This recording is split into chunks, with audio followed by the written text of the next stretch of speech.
ఓం నమఃశివాయ.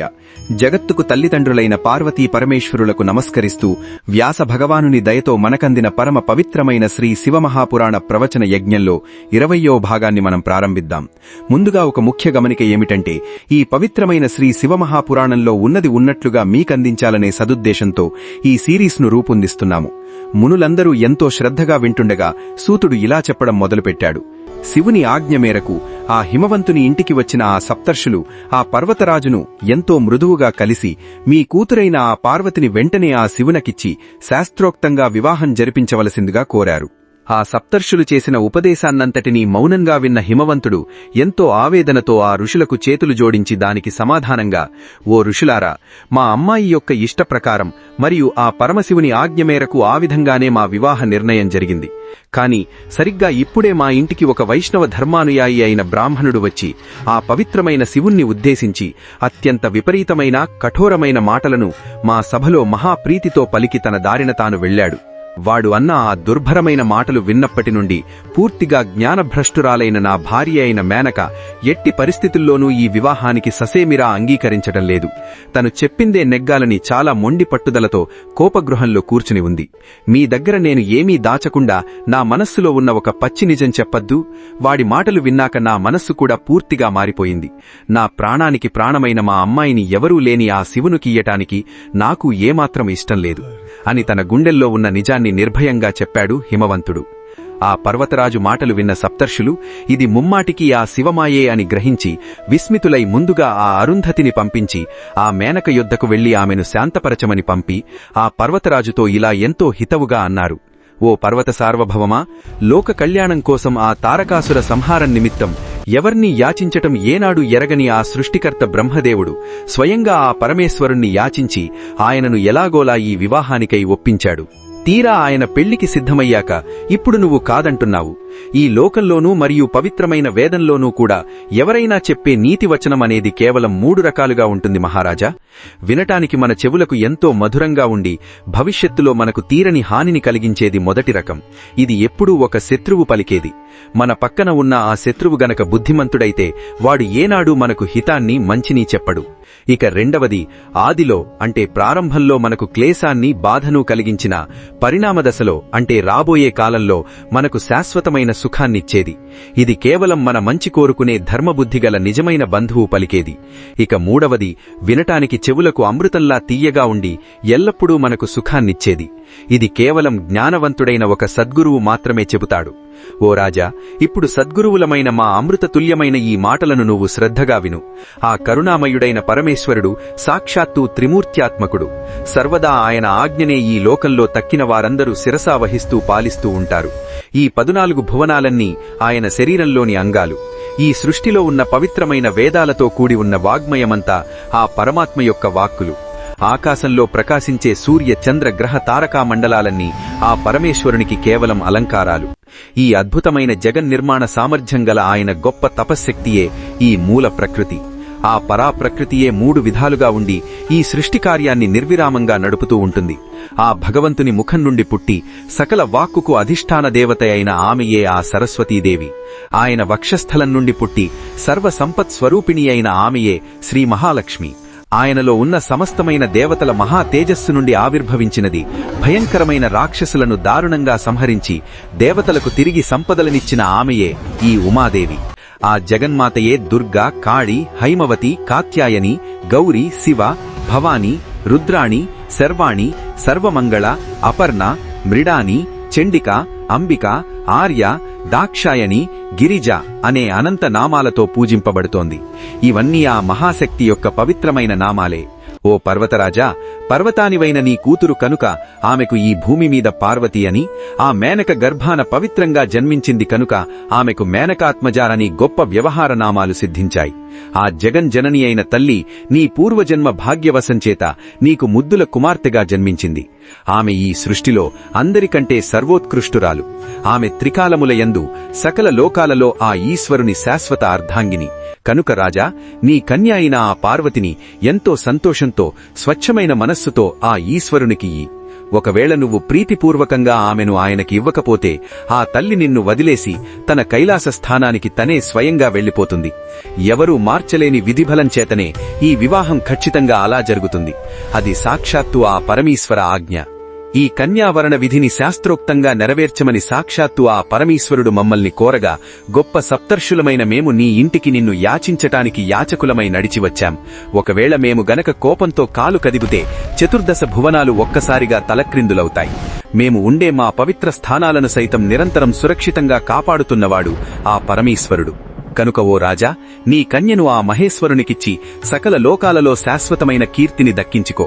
ఈ లోకంలో 10 కాలాలు పాటు పసుపు కుంకుమలతో చల్లగా వర్ధిల్లాలని కోరుకునే ముత్తైదువులైన తల్లులంతా భవిష్యత్తులో నీ ముద్దుల కుమార్తెనే నిత్యం ఆరాధిస్తారు.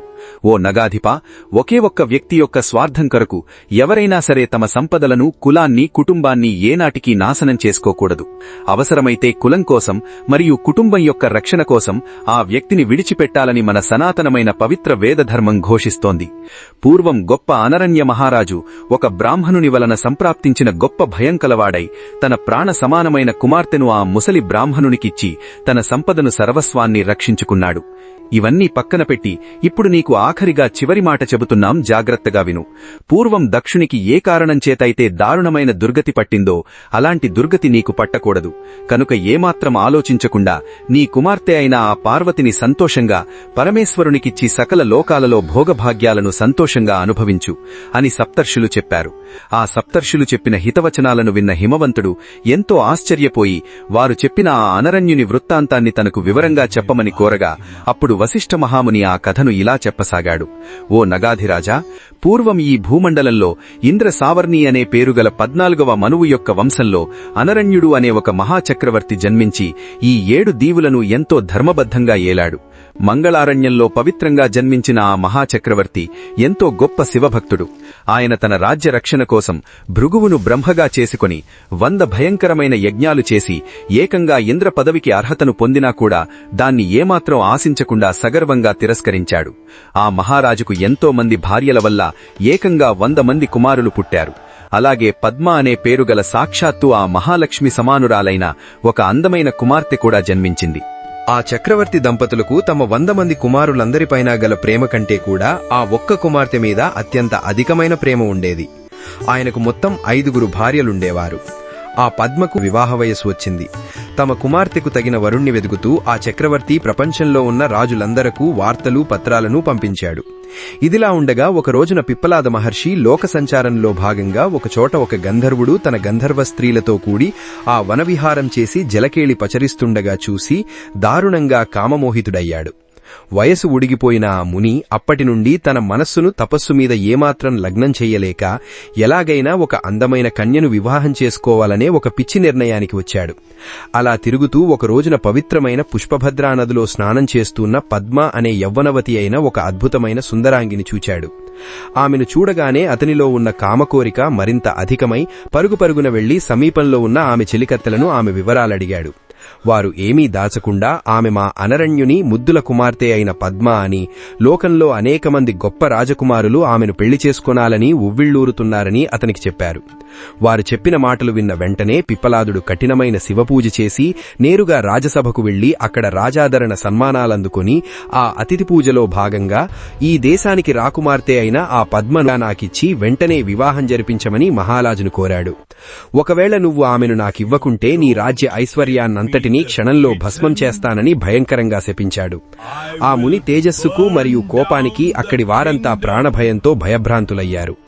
ఎముకలు కనిపిస్తున్న వృద్ధుడైన పిప్పలాదునికి ఎంతో సుకుమాని మరియు సుందరి అయిన రాకుమార్తెను భార్యగా ఇవ్వటం ఏమాత్రం ఇష్టం లేక రాజకుటుంబమంతా కన్నీరు మున్నీరుగా రోధించింది. ఏమి చేయాలో దిక్కుతోచక ఆ రాజు వెంటనే తన రాజగురువును మరియు రాజపురోహితుణ్ణి పిలిపించి జరిగిన విషయాన్నంతా చెప్పి తమ కర్తవ్యోపదేశం చేయవలసిందిగా దీనంగా కోరారు. వారిద్దరూ ఏమాత్రం సంకోచించకుండా రాజుతో, ఓ రాజా, కేవలం ఒక్కరి స్వార్థం కొరకై దేశం సర్వనాశనం అయ్యే సందర్భం వచ్చినప్పుడు వానిని విడిచిపెట్టి దేశ సర్వమును రక్షించుకోవాలి. ఇది ఎవరూ కాదనలేని వేదధర్మం అని అతనికి హితవు చెప్పారు. రాజు అనరణ్యుడు కన్నీళ్లు దిగమింగుకొని తన ముద్దుల కుమార్తె అయిన పద్మను సర్వాంగ సుందరంగా అలంకరించి ఆ వృద్ధ మహర్షికిచ్చి వివాహం జరిపి తన కుటుంబాన్ని, తన సంపదను, తన రాజ్యాన్ని ఆ ముని కోపం నుండి రక్షించుకున్నాడు. కనుక ఓ పర్వతరాజా, నువ్వు కూడా ఏమాత్రం ఆలోచించకుండా నీ కూతురైన ఆ పార్వతిని శివునకిచ్చి శాస్త్రోక్తంగా వివాహం జరిపించి నీ సర్వస్వాన్ని ఆ శివుని కోపం నుండి రక్షించుకో అని ఎంతో కఠినంగా హితవు చెప్పారు ఆ సప్తర్షులు. అంత ఆ కథ విన్న హిమవంతుడు ఆ పద్మ మరియు పిప్పలాదుల తదునంతర వృత్తాంతాన్ని తనకు వివరంగా చెప్పవలసిందిగా కోరగా, అప్పుడు వశిష్ఠ మహర్షి ఆ కథను ఇలా చెప్పసాగారు. ఆ వృద్ధుడైన పిప్పలాదుడు తన లేత భార్య అయిన పద్మను అరణ్యంలోని తన మట్టి ఆశ్రమానికి తీసుకుని వెళ్లాడు. ఆ ముని జపతపాలకు, ఆయన చేసే ధ్యానానికి, ఆ ధర్మానుష్ఠానానికి మరియు ఆయన తపస్సుకు అవసరమైన సమస్త పరిచర్యలను, సేవలను స్వయంగా చేస్తూ ఏమాత్రం విసుక్కోకుండా త్రికలన శుద్ధిగా భర్తనే దేవుడిగా సేవిస్తూ ఆయనకేలోటు రాకుండా ఆశ్రమజీవనం ఎంతో ప్రశాంతంగా సాగిస్తున్నది ఆ పద్మ. ఎప్పుడూ తన భర్త మనసెరిగి అణుకువగా మసలుకుంటూ ఉన్నది. వయస్సులో తేడా ఉన్నా వారిద్దరూ ఎంతో అన్యోన్యంగా ఆనందంగా ఉంటున్నారు. అలా కొన్ని రోజులు గడవగా ఒక రోజున పద్మ పవిత్రమైన గంగానదిలో స్నానం చేసి ఆ నీళ్లను గట్టిగా పిండిన తడిచీరను కట్టుకుని నీళ్లతో నిండిన బరువు కడవను నెత్తిన పెట్టుకుని తన ఆశ్రమానికి మెల్లగా తిరిగి వస్తుండగా మార్గమధ్యంలో ఆ సాక్షాత్తు ధర్మప్రభుడు ఒక నవీన యవ్వనుడై అత్యంత ఆకర్షణీయమైన కామదేవ సమప్రభుడై ఎన్నో నానాలంకార భూషితుడై ఆమెకు ఎదురుగా దారికడ్డంగా నిలిచి ఆమెతో ఇలా అన్నాడు: ఓ చారురూపిణి, ఓ సుందరి, ఇలా ఆర్ద్రవస్త్ర పరిధానంలో తడిబట్టలతో నల్లటి మబ్బుల చాటున దాగున్న చందమామలా మెరిసిపోతున్న అద్భుత సౌందర్య రాశివి నీవెవ్వరూ? నీ జుట్టు నుండి కిందకు జారిపడుతున్న నీటి బిందువులతో కూడిన అప్పుడే స్నానం చేసిన నీ కురులు చూస్తుంటే వార్షికాభ్రంలా నల్లటి మేఘంలా ఉంది. నీ అందమైన పేరులో ఏ అక్షరాలు నీ అందంచేత సార్థక్యాన్ని పొందాయో చెప్పు. నీలాంటి అద్భుతాన్ని కన్నా ఆ తల్లిదండ్రులు నిజంగా ధన్యులు అని ఆయన పొగిడాడు. ఆ ధర్ముని మాయ పలుకులకు ఏమాత్రం చలించకుండా ఈషద్రక్తాంతలోచనయ అంటే కోపంతో ఎర్రబడిన కన్నులు గల పద్మ లోకాచారంగా ఎంతో ముక్తసరిగా తన వివరాలు సమాధానం చెప్పింది. దానికి ఆ ధర్ముడు ఎగతాళిగా నవ్వి ఇలా అన్నాడు: ఓహో, ఆ పూర్తిగా నెరిసిన వెంట్రుకలు గలవాడు, బలం లేక ముడతలు పడ్డ శరీరం గలవాడు అయిన ఆ పిప్పలాదుడా నీ భర్త? ఈ అరణ్యవనమంతా చల్లటి వెన్నెల విరిసినట్లు కన్నుల పండుగా ఉన్న అత్యంత సుందరివి నువ్వెక్కడా? ఆ చెట్టు మీద పండుకోతి వంటి ముసలి పిప్పలాదుడెక్కడా? మీకు ఏమాత్రం పొంతనలేదు. నీ ఈ అద్భుతమైన సౌందర్యం ఎప్పుడూ ఆ రాజమందిరంలో రాజపూజితం అవ్వాలి, కాని ఇలా అడవిలో మట్టిపాలు కాకూడదు. కళ్లు మూసుకొని తపస్సు చేసుకుంటున్న ఆ ముసలిమునికి ఇంత అపురూపమైన సౌందర్యరాశి భార్యగా ఏమాత్రం అక్కరలేదు. నేను గొప్ప రాజశ్రేష్ఠుడను, నీకు అన్ని భోగాలు ఇస్తాను. ఆ ముసలివాణ్ణి వెంటనే వదిలివెయ్యి, నువ్వు నాతో రా అని ఆమె ఆంతర్యాన్ని పరీక్షింపగోరి ఇలా కామకలాపాలు పలికిన ధర్ముడు ఆమె చేతిని బలవంతంగా పట్టుకోబోయాడు. తన్ను తాకబోతున్న ఆ ధర్ముని దురాగతాన్ని ఏమాత్రం సహించలేక ఒక మహాక్రోధంతో భయంకరంగా మండిపడి ఆ పద్మ ఇలా అంది: ఓ మానవాధమా, ఎంత ధైర్యం నీకు! నువ్వు నా నుండి దూరంగా ఉండు. నువ్వు మహా పాపాత్ముడవు. పరస్త్రీని కన్న తల్లితో సమానంగా చూడాల్సిన నువ్వు ఇలా కామదృష్టితో చూచిన నువ్వు నిస్సందేహంగా ఇప్పుడే నశిస్తావు. దేవుని సమానుడు గొప్ప తపోధనుడైన నా భర్త పిప్పలాదుడెక్కడా? ఇలా దారిన పోయే కాముకుడవైన నువ్వెక్కడా? నువ్వు చేసిన ఈ పాపానికి కాలగతిలో నా శాపం వల్ల అత్యంత దారుణమైన క్షయాన్ని పొందగలవు అని శపించింది. ఆమె శాపానికి ఆ ధర్ముడు గడగడా వణికిపోయి వెంటనే తన మాయ రాజవేషం విరిచిన ధర్ముడు చేతులు జోడించి ఇలా అన్నాడు: ఓ మాత, నేను సాక్షాత్తు ఆ ధర్మదేవతను. నేను సకల గురువులకు గురువును. ఆ ఈశ్వర ప్రేరితుడనై కేవలం నిన్ను పరీక్షించడానికి మాత్రమే నేను ఈ చిలిపి పని చేశాను. క్షమించు. నువ్వు నాకు తగిన శాస్తి చేశావు. ఈ లోకంలో అందరికీ వారి వారి కర్మానుసారంగా తగిన ఫలాలను ఇచ్చేవాడు ఆ ఈశ్వరుడే గదా. తల్లి, నీ శాపం నుండి నా శాప విముక్తిని కూడా దయచేసి నువ్వే అనుగ్రహించు అని వేడుకున్నాడు. అప్పుడు పద్మ అతడిని చూసి పశ్చాత్తప్తురాలై ఇలా తన శాప విముక్తిని ప్రసాదించింది: ఓ ధర్మదేవత, ఒక మహాపతివ్రత శాపం ఎట్టి పరిస్థితుల్లోనూ ఫలించి తీరుతుంది. అది వృధా పోదు. నీలాంటి ధర్మం పూర్తిగా క్షయించిన నాడు ఈ లోకాలన్నీ కట్టుతప్పి వ్యాకులమవుతాయి. కాబట్టి నువ్వు నశించకూడదు. కనుక ఈ సృష్టి కోసం నేనొక వ్యవస్థను చేస్తున్నాను, విను. నువ్వు పవిత్రమైన సత్యయుగంలో అంటే కృతయుగంలో షోడశ కళాపూర్ణుడైన అంటే 15 కళలు ఉన్న రాకాశ శాంకుని వలె, పౌర్ణమి చంద్రుని వలె పరిపూర్ణంగా విరాజిల్లుతావు. ఆపై వచ్చే త్రేత మరియు ద్వాపర ఇంకా కలియుగాలలో మెల్లమెల్లగా ఒక్కొక్క పాదం చొప్పున క్షయిస్తూ భయంకరమైన కలియుగాంతానికి పూర్తిగా అమావాస్య చంద్రునిలా ఎవరికీ కానరావు. తిరిగి మళ్లీ ఆ కలి తర్వాత ఆరోహణ క్రమంలో కాలగతిలో వచ్చే ద్వాపర, త్రేత, కృత అంటే సత్యయుగాలలో మళ్లీ ఒక్కొక్క పాదం చొప్పున వృద్ధి చెందుతూ చివరికి సత్యయుగంలో మళ్లీ పూర్ణుడవై ప్రకాశిస్తావు. ఆ సత్యయుగంలో నువ్వు ప్రపంచమంతా సర్వవ్యాపకుడవై ఉంటావు. ఈ నా మాటలు నీకు సుఖాన్ని కలిగించుగాక. ఇక నేను నా పతిని చేరుకుంటాను అని ఇలా పలికి ఆ పద్మ తన ఆశ్రమానికి గృహోన్ముఖురాలైంది. ఆమె చూపిన ఆ అపారమైన పతిభక్తికి ఆ ధర్మప్రభువు ఎంతో సంతోషించి ఆమెకు ఇలా వరాలిచ్చాడు. ఓ పతివ్రత, నీకు ఎల్లప్పుడూ మంగళమగుగాక.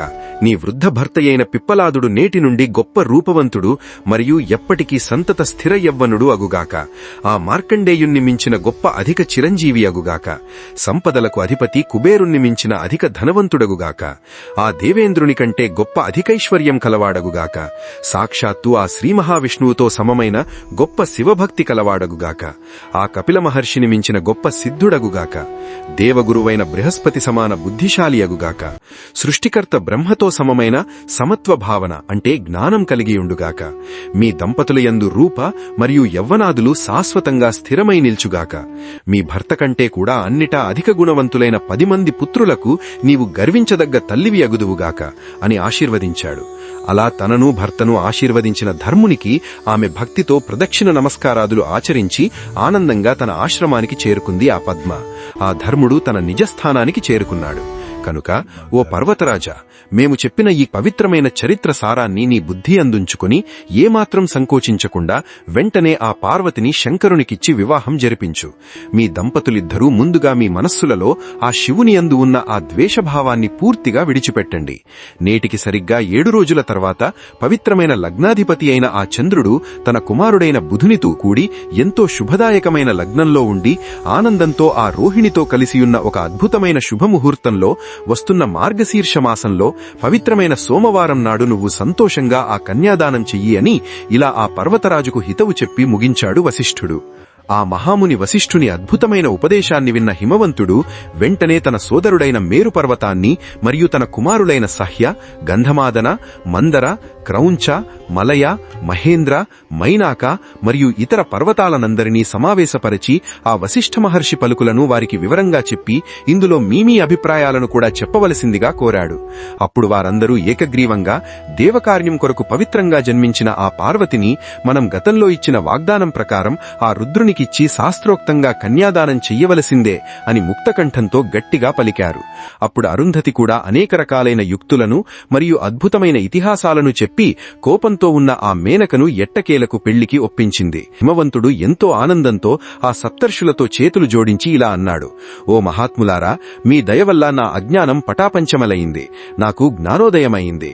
నా ఈ శరీరం, నా భార్య అయిన ఈ మేనక, నా కుమారులు, ఈ కుమార్తె, నాకున్న ఈ సాధన సంపత్తి, నా సిద్ధి మరియు నా సర్వస్వం అన్నీ కూడా ఆ పరమశివునకు చెందినవే కాని మరొకటి నాది కాదు. ఆయనకు ఇవ్వకూడనిది ఏదీ లేదు. అలా పలికి తన ముద్దుల కూతురు పార్వతిని సర్వాంగ సుందరంగా అలంకరింపజేసి ఆమెను ఎంతో ప్రేమతో వీక్షించి, నాకున్న ఈ గొప్ప భాగాన్ని నేను ఆ పరమశివునకిస్తున్నాను, ఇది ముమ్మాటికి నిశ్చితం అని ఆయన కన్నీళ్లతో ప్రీతితో అన్నాడు. అప్పుడు ఋషులు అందరూ ఆనందంతో, ఓ పర్వతరాజా, యాచించువాడు స్వయంగా ఆ శంకరుడు, దాత స్వయంగా నువ్వే, యాచింపబడుతున్నది ఆ సాక్షాత్తు పార్వతీదేవి, నిన్ను యాచించటానికై వచ్చిన వారు ఈ సప్తర్షులు. అసలు ఈ లోకంలో ఇంతకంటే మహత్తర సన్నివేశం మరొకటి ఏముంటుంది అని అత్యంత పరమానందంతో పలికి ఆ పార్వతిని ఎంతో ప్రేమగా ఆశీర్వదించారు. ఓ జగన్మాత, సకల లోకాలలో సర్వులకు సుఖాన్నిచ్చే ఆ శంకరునికి నువ్వు నీ ప్రేమతో సుఖాన్ని ఇయ్యి తల్లి. నీకు ఎల్లప్పుడూ మంగళము కలుగుగాక. శుక్లపక్ష చంద్రుని వలె నీ గుణములు రోజురోజుకు వృద్ధి పొందునుగాక.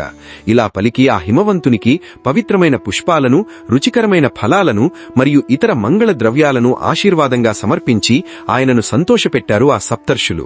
ఆపై వారందరి వద్ద ఆనందంగా సెలవు తీసుకుని నేరుగా ఆకాశ మార్గాన కైలాసానికేగి ఆ పరమేశ్వరుణ్ణి దర్శించి ఆయనను భక్తితో స్తుతించి భూలోకంలో జరిగిన వృత్తాంతాన్నంతా పూసగుచ్చినట్లు చెప్పి, ఓ మహాదేవా, ఆ హిమవంతుడు తన కూతురు పార్వతిని నీకు ఇచ్చినట్లు తన మనస్ఫూర్తిగా మాటనిచ్చాడు.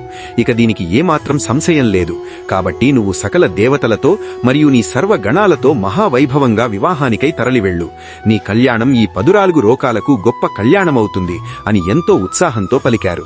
అంతా ఆ శంకరుడు చిరునవ్వులు చిందిస్తూ నవ్వి, ఓ సప్తర్షులారా, నేనింతవరకు నా జీవితంలో అసలు వివాహాన్ని గురించి ఎక్కడా వినలేదు మరియు ఎవరి వివాహాన్ని కూడా నేను నా కళ్లతో చూడలేదు. అందువల్ల వివాహ విధానాన్ని నాకు వివరంగా చెప్పి ఒక పెళ్లికొడుకుగా ఆ రోజు నేను ఏమి చేయాల్సి ఉంటుందో అది కూడా మీరే నాకు చెప్పండి అన్నాడు. ఆ శంకరుని పరిహాస వచనాలకు ఆ ఋషులు నవ్వు నవ్వుకొని ఇలా అన్నారు, దేవా, మీ పెళ్లికి ముందుగా మీ పరివారంతో రమ్మని ఆ శ్రీ మహావిష్ణువును ప్రత్యేకంగా ఆహ్వానించండి. ఆ భాషావధూటిని వెంటపెట్టుకుని ఆమెతో పాటు సకల నిగమాగమ మరియు మంత్రతంత్ర శాస్త్ర పురాణ ఇతిహాస కావ్య నాటకాలంకారాడి సకల వాంగ్మయమంతా తోడురాగా వాళ్ల కుమారవర్గంతో కలిసి రమ్మని మీరు ఆజ్ఞాపించండి.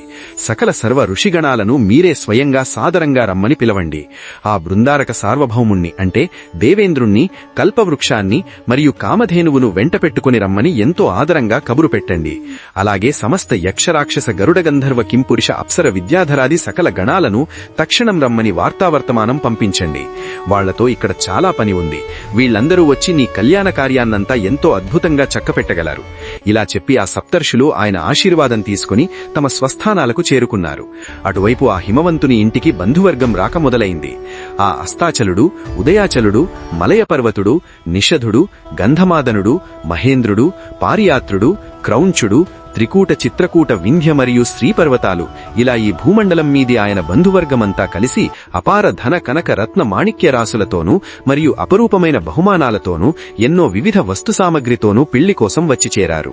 వారు తెచ్చిన కాంచన రత్న ఉజ్వల దివ్య భూషణావళుల రోచిసులు అంటే కాంతులు కళ్లు మిరుమిట్లు గొలపగా ఎన్నో వివిధ అలంకార శోభితలయ్య ఆ నదీమతల్లులందరూ తమ దివ్య రూపాలతో వచ్చి చేరారు. ఈ భూమి మీద సమస్త ప్రాణికోటులకు జీవనాధారభూతమై నిరంతరం సిరులు పండే మధుర జలాలను అందించే గంగా, యమున, సరస్వతి, గోదావరి, సింధు, కావేరి, నర్మదా ఇత్యాది నదీదేవతలందరూ తమ పుట్టింట్లో జరిగే ఆ పార్వతీ పెండ్లికి మహాశోభతో చాలా అట్టహాసంగా దిగారు. అలా తన ఇంటికి వచ్చిన వారందరినీ పర్వతరాజు పేరు పేరునా పరకరించి యథోచితంగా సన్మానించి వారికి ఏర్పాటు చేసిన వారి వారి విడిది గృహాలకు పంపించాడు పర్వత సార్వభౌముడు. ఎంతో అందంగా చేసిన అలంకరణలతో మరియు ప్రపంచం నలుమూలల నుండి విచ్చేసిన పెళ్లివారితో ఆ పర్వత నగరమంతా చాలా కోలాహలంగా పండుగ వాతావరణంలా ఉంది. పర్వతరాజు తన రాజధాని నగరాన్ని అత్యంత రమణీయంగా అలంకరింపజేశాడు. నగరంలో ఉన్న మార్గాలన్నింటినీ శుభ్రంగా తుడిచి ఎంతో సుగంధభరితమైన పరిమళ జలాలచే తడిపారు. ఇంటి ద్వారదేశాలన్నింటినీ అందమైన అరటిబోదలతో నిండుగా అలంకరించారు. పచ్చటి పట్టుదారాలతో కట్టిన మామిడి తోరణాలను ప్రతి ఇంటికి కట్టారు. ఇంట్లో ఉన్న సింహద్వారాలన్నింటినీ అందమైన బంతిపూల మాలలచే తీర్చిదిద్దారు. అంతా తమ కులగురువు గర్గుడు చెప్పినట్లుగానే ఎక్కడా లోటు లేకుండా చక్కని ఏర్పాట్లను చేసి ఏకంగా దేవశిల్పి విశ్వకర్మను భూలోకానికి పిలిచి అద్భుతమైన వివాహ మండపాన్ని నిర్మించమని పురమాయించాడు. ఆ విశ్వకర్మ చేసిన అద్భుత సృష్టి చూస్తే ఎవరికైనా మతిపోవాల్సిందే. ఎన్నో అనేక అద్భుతాలతో కూడిన ఒక అత్యద్భుతమైన కళ్యాణ మండపాన్ని నిర్మించాడు ఆ విశ్వకర్మ. అక్కడ స్థలం ఉన్న చోట జలభ్రాంతిని కలిగించాడు. అంటే నేల ఉన్న చోట నీళ్లున్నట్లు మరియు జలం ఉన్న చోట స్థలభ్రాంతిని కల్పించాడు. అంటే నీళ్లున్న చోట నేల ఉన్నట్లు మాయాజాలం సృష్టించాడు. మండపం అంతటా ఎన్నో కృత్రిమ సింహాలచే, కృత్రిమ జలపక్షులచే మరియు కృత్రిమ నెమళ్లచే అద్భుతంగా అలంకరించాడు. అందులో కొన్ని చోట్ల అందమైన స్త్రీ పురుషులు నృత్యం చేస్తుండగా వచ్చిన ప్రేక్షకులు వారిని పారవస్యంతో చూస్తూ ఉండిపోయేలా చేశాడు. ఎంతో సుందరులైన ద్వారపాలకులు కొన్ని చోట్ల ఖడ్గపాణులై రాజసంగా కావలి ఉన్నారు.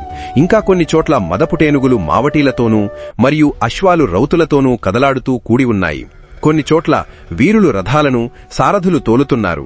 కొన్ని చోట్ల పదాతి దళాలు తమ ఆయుధాలతో బారులు తీరి నిలిచి ఉన్నాయి. ఆ మండపం యొక్క ప్రధాన ద్వారం వద్ద ఒక అద్భుతమైన ప్రాణం ఉందా అన్నట్లు మహాలక్ష్మి విగ్రహం ఉంది. కాని ఇవన్నీ కేవలం ఆయన చేసిన అద్భుతమైన కృత్రిమ విగ్రహాలే. ఇంకా చెప్పాలంటే ఆ బ్రహ్మ, విష్ణువు, లోకపాలురు, ఇంద్రుడు మరియు మహర్షులు ఒకరేమిటి, తన అపారమైన నైపుణ్యంతో మరియు తన బుద్ధికుశలతతో ఆ దేవుని సృష్టికి ప్రతి సృష్టి చేసి ఆ కళ్యాణ మండపాన్ని ఎవరూ ఊహించని విధంగా అత్యద్భుతంగా తీర్చిదిద్దాడు.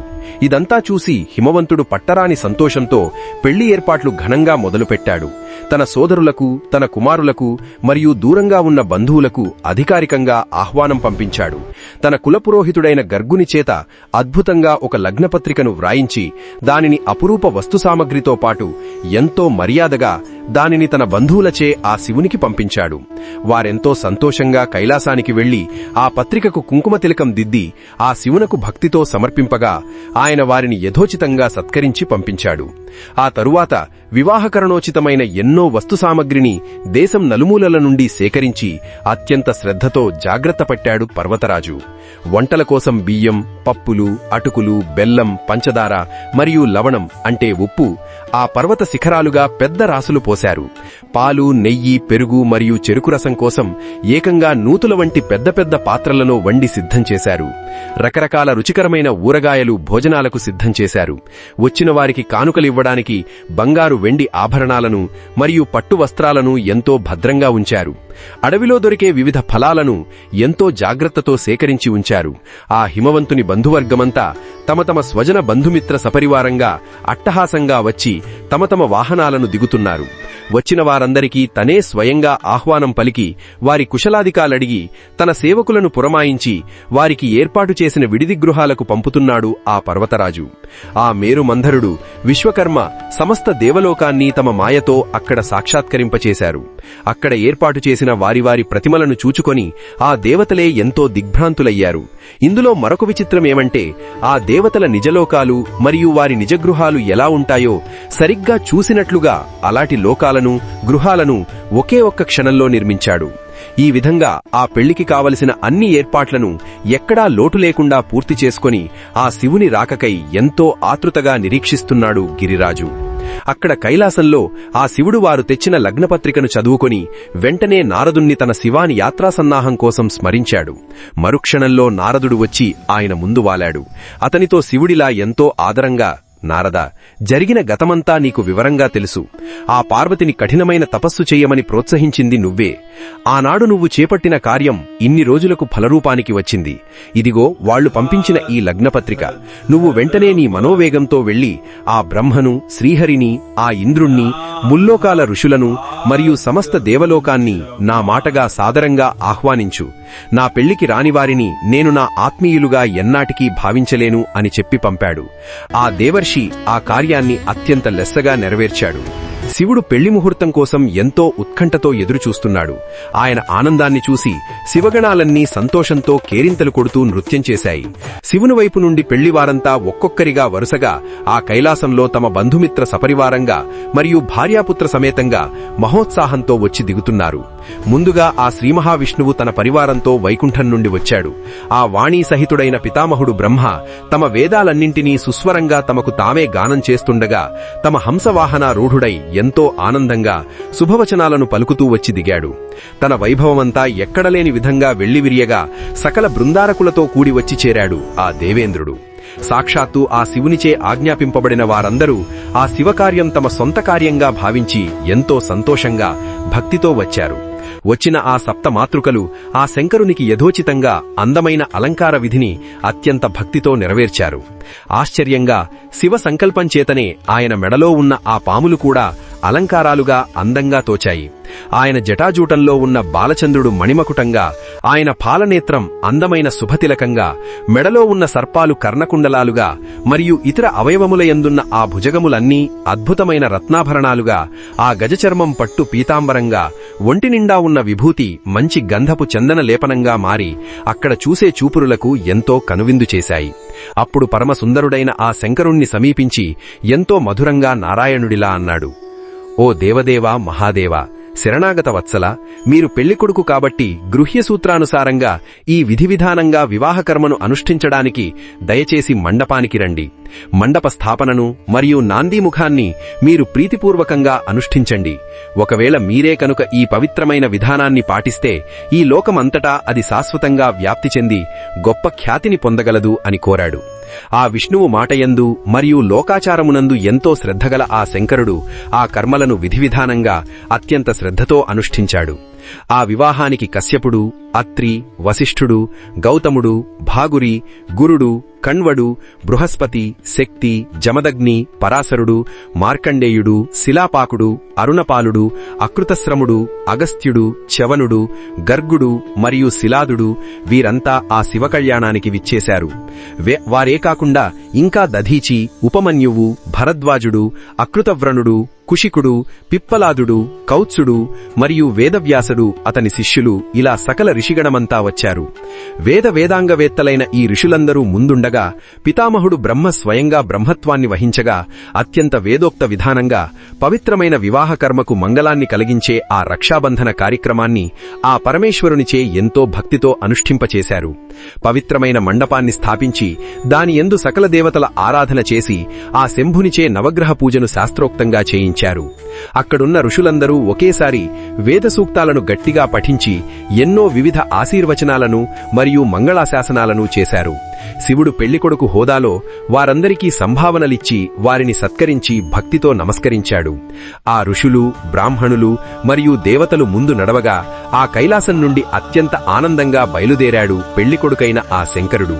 అలా బయలుదేరిన ఆ రుద్రుని వెంట అసంఖ్యాక రుద్రగణాలు ఎన్నో చిత్రవిచిత్ర వాద్యధ్వనుల సంరంభంతో గట్టిగా అరుస్తూ కదిలాయి. వారిలో శంఖకర్ణుడు, కేకరాక్షకుడు, విశాఖుడు, పారిజాతుడు, సర్వాంతకుడు, వికృతాననుడు, కపాలుడు, దుందుభుడు, కందుకుడు, ఆవేశనుడు, మహాకేశుడు, చంద్రతాపనుడు, అగ్నిముఖుడు, ఘనావహుడు, అమోఘుడు, కుముదుడు, కోకిలుడు, కాకపాదుడు, మహాబలుడు, నీలుడు, పూర్ణభద్రుడు, విరూపాక్షుడు, తాళకేతుడు, ఇంకా అనేక మంది వందల గణాధ్యక్షులు కోట్ల సంఖ్యలో గల తమ గణాలతో ఉత్సాహంగా కదిలారు. వారికి సర్వసైనాధ్యక్షుడైన వీరభద్రుని కనుసన్నలలో ఆయన పర్యవేక్షణలో వారంతా ఒక క్రమశిక్షణతో నడిచారు. ఆశ్చర్యంగా ఆ రుద్రగణాలన్నీ ఆ త్రిమూర్తులతో సహా సమస్తమైన సకల దేవతల రూపాలను తమ మాయతో ధరించి ఉన్నారు. వారు అసలు ఈ సృష్టి అంతా వ్యాపించి ఉన్న రుద్రగణాలన్నీ ఆనాడు ఆ కైలాసం నుండి కదిలాయి. ఆ రుద్రుని సోదరి అయిన చండి కూడా మహోత్సాహంతో అక్కడికి వచ్చింది. ఆమె రూపం చూస్తే చాలా భయంకరంగా ఉంది. ఎర్రటి సంధ్యాకాలంలో పడే అరుణప్రభలతో రక్తం కక్కుతున్న భయంకరమైన ఆకాశంలా ఉంది ఆమె ముఖం. అస్తంగత సూర్యుని కాంతిని మించి అగ్నిగోళాల్లా వెలుగుతూ తన రెప్పల సందున కోపంతో నిప్పులు కక్కుతున్న నేత్రాలు. ఆమె భయంకరమైన ప్రేతాసనాసీనయై ఉంది. కాలకూటాన్ని కక్కే కాద్రవేయ మరియు కాకోదరాదులు అంటే భయంకరమైన పాములు ఆమెకు ఆభరణాలు. ఆమె నెట్టిమీద కాంచన పూర్ణ కలశం వెలుగుతోంది. ఎంతో వికృతాననులు, అత్యంత భయంకరాకారులు అయిన ఏకంగా 11 కోట్ల రుద్రగణం ఆమె సొంత పరివారం. వారు మోగించే ఢమరు, భేరి, శంఖ మరియు దుందుబి ధ్వనులకు 8 దిక్కులు ఒక్కసారిగా మార్మోదగా ఈ జగత్తులోని సమస్త అమంగళాలను నశింపచేసి ఈ మహీమండలాన్ని పవిత్రమైన మంగళమయం చేస్తూ ఎంతో కోలాహలంగా ముందుకు వచ్చింది ఆమె. ఆ భయంకర గణాల వెనుక ఇంద్రాది దిక్పాలురు మరియు దేవతలు, సిద్ధులు ప్రశాంతంగా నడిచారు. వారి మధ్య ఆ లక్ష్మీ సహితుడై, ఎన్నో అలంకార శోభితుడై, తన గరుడవాహనారూఢుడై ఆ నారాయణుడు ఆకాశంలో చుక్కల మధ్య ఉన్న చంద్రునిలా అద్భుతంగా శోభించాడు. బ్రహేంద్రాది దేవతలందరూ తమ తమ ధ్వజశోభిత వాహనాలపై అత్యంత వైభవోపేతంగా ఆయన వెంట అనుసరించారు. హాహా, హూహూ, తుంబురు మరియు నారాదాదులందరూ మధురంగా సామగానం చేస్తూ తమ పాదచారులై వారిని వెంబడించారు. వారి అందరి మధ్యలో ఆ ప్రమథగణ పరివృతుడై శుద్ధ స్ఫటిక సంకాసము, సర్వాంగ సుందరము మరియు వేద శాస్త్ర బ్రహ్మర్షి సిద్ధ మునిగణ సంభావిత ధర్మస్వరూపము అయిన ఆ పవిత్రమైన వృషభాన్ని అధిరోహించి ఆ భూతగణ నాథునకు ఆ శీతకిరణుడు అంటే చంద్రుడు ఒక శ్వేతఛత్రమై తెల్లటి గొడుగులా రాజిల్లగా అంతరిక్ష మధ్యస్థమైన పాల సముద్రంలాంటి ఆ క్షీరసాగరంలా ఎంతో మహోత్తేజో విరాజమానుడై వెలిగిపోతున్నాడు మన సర్వజ్ఞ శేఖరుడైన మహాదేవుడు.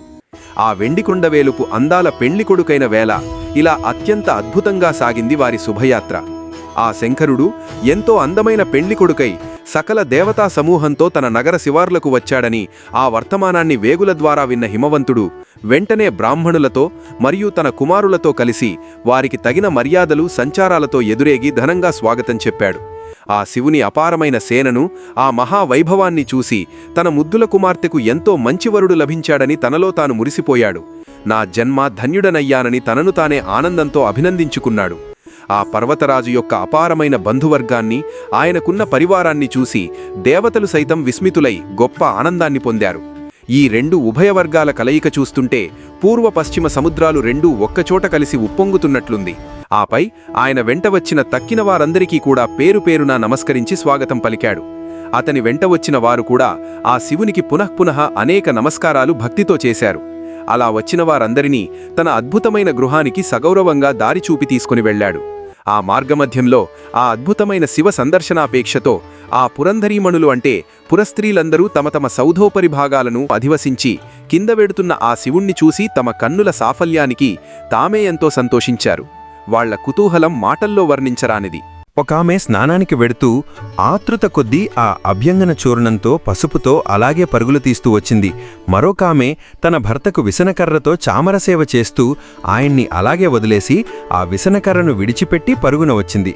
ఏడుస్తున్న చంటి పిల్లాడికి పాలు పూర్తిగా ఇవ్వకుండానే ఆ పిల్లవాణ్ణి తీసుకుని పరుగున వచ్చింది ఒక బాలింత.